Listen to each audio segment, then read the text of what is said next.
पंचायत समिति कोट कासिम में पंचायत समिति के नाम जमीन है।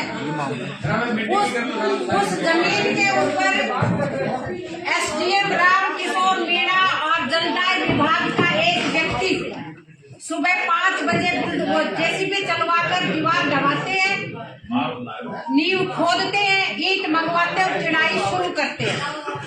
जब हमें पता चलता हम वहाँ जाते हैं, भाई क्यों कर रहे हो?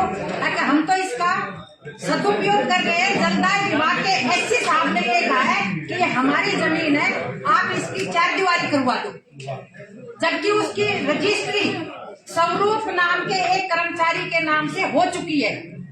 उस जमीन की जो पंचायत समिति की जमीन है, जब हम रजिस्ट्री रामकिशोर मीणा एसडीएम जो यहाँ से रिलीव हो चुका है और संडे को करा दी, जमीन कहीं है, रजिस्ट्री कहीं है।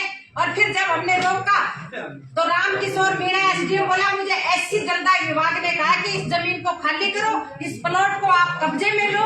संडे को कब्जे में हो रहा है, 5 दिन फाइल तो घर में बैठ के उनको पूरी कर रहा है और संडे को वो सुबह 5 बजे उठ के ट्रैक सूट में वो लीव भरवा रहा है। क्यों? ऐसा क्यों?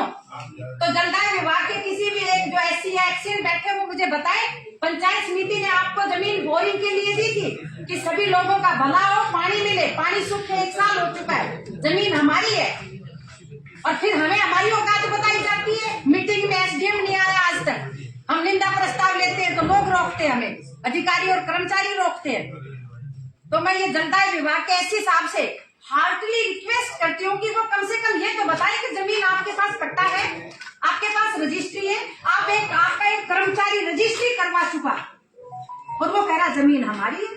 वाई व्हाट इज क्यों ऐसा हो रहा है ये और किस लिए हो रहा है? प्रधान जी निवेदन मेरा ये था